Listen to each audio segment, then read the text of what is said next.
guys, my name is Mike Munzing with Munzing Mortgage Group, bringing you another video kind of covering what's going on out there, both in the real estate industry and the lending industry, sometimes on politics, sometimes in the news.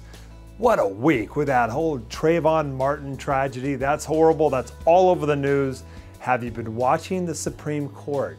Obviously, that's going to be interesting. It doesn't look like that's going very well for the administration, but we can only hope. No matter what side you're on, that'll be interesting to see how that comes down.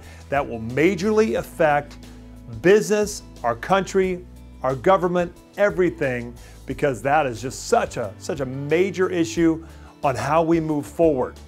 But hey, let's cover a couple things for the week. The rates are looking pretty solid again. They've trended back downward. A couple of weeks ago they jumped. The last couple of weeks they've dropped. Go over to my website at www.mikemunzing.com.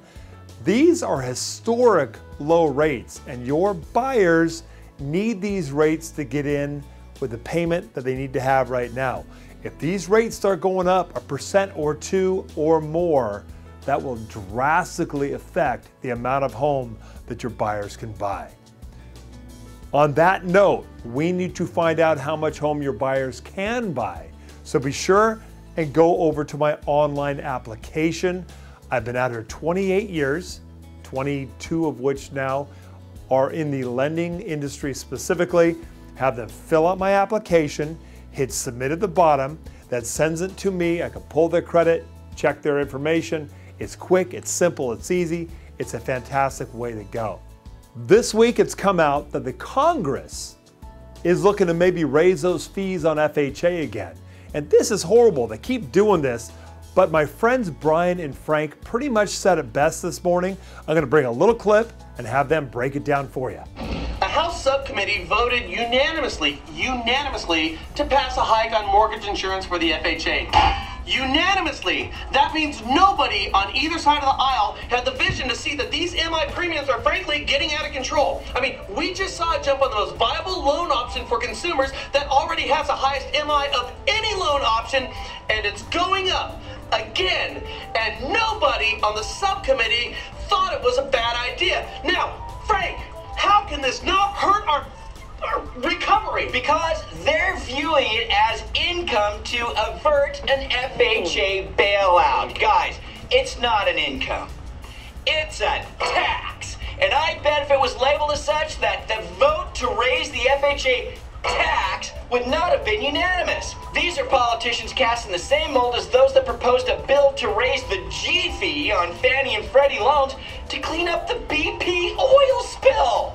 Yeah, new homeowners pay for the BP mess. But back to the FHA tax. As we said, if this were labeled as a tax, the vote would not be unanimous. It might pass, but not unanimous, because a vote for a tax hike is political suicide and has consequences. And some on the Hill would see this from a different viewpoint, right? But make no bones about it, they're all spenders, both sides of the aisle. Let's consider this point. Higher MI hurts the housing market and hurts the economy. The feds have been purchasing bonds to keep rates artificially low on the one hand, and are now raising MI on the other hand. They can raise it, you know why? Because it's not viewed as a tax. Think about this then. Higher gas prices hurt the recovery. Right. We're feeling this right now. Yeah. We're hearing this all the time. As we speak, these same politicians on Capitol Hill are looking into tapping America's strategic oil reserves to keep prices down. Okay. However, would it also surprise you to know that on an average gallon of gas, after the cost associated with getting it out of the ground, shipping it, refining it, shipping it, selling it, on a gallon of gas, Exxon has about a 2-cent profit. That's right, a 2-cent profit per gallon. However, taxes on gas nationally, this is all the taxes on gas nationally, average about 48 cents a gallon. That's 48 cents in pure profit to the government versus Exxon's hard-earned net 2 cents profit. Now, I'm not here to argue on behalf of the oil companies, believe me, but if our politicians truly believed higher gas prices would hurt our recovery, they've got the best ability to change that because they have the biggest piece of the pie. And the same goes for the MI premiums and the G fee increase. If they truly thought, as they say they do, that the housing industry is vital to our recovery, they would not raise the FHA MI tax yet again. If this passes, it will be the second hike, Frank, during our meltdown. That's right. It's the most counterintuitive, least productive, least reasonable measure that they can take. And with that said, it was unanimous. The annual MI could also go up to 2.05% I mean, now. but saying it could go up to 2.05 is like saying the sun could come up tomorrow. It's gonna. It also sets a minimum of 0.55% for the yearly mortgage insurance. You're funny. He did say minimum, which in this case, who knows? The sky's the limit. We're just gonna have to wait and see. And they wonder why real estate agents and mortgage professionals have like the biggest drinking problem on the face of the planet. They wonder. I mean, we're really helping the economy through alcohol sales, for sure. They tax that too. They do tax that, you're right. You guys have a great day. Thanks for watching.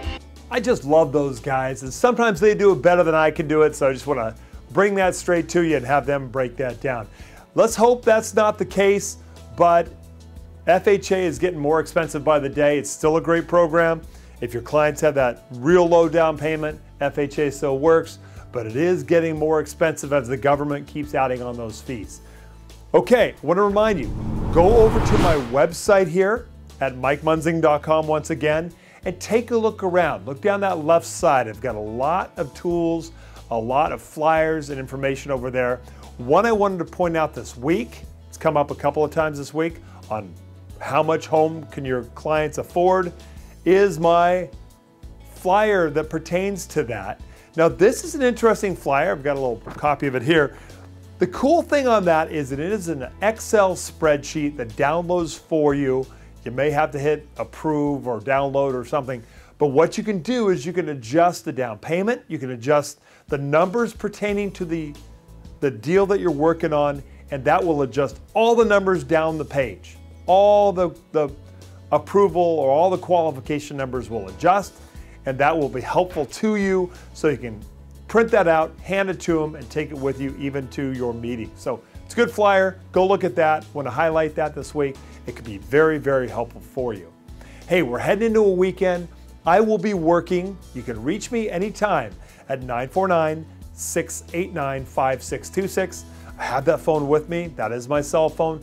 I would love to work with you. I'd love to work with your buyers. If we have worked together, I'd love to show you what it can do.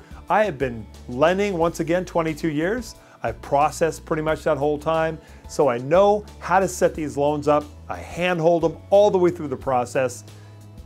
I don't hand it off and let somebody else do the work. So I want to keep working directly with you, directly with your buyers, and making sure these loans go through as cleanly and easily as they can. This is a tough time in the market, but the better we stay on top of these, the better they go through.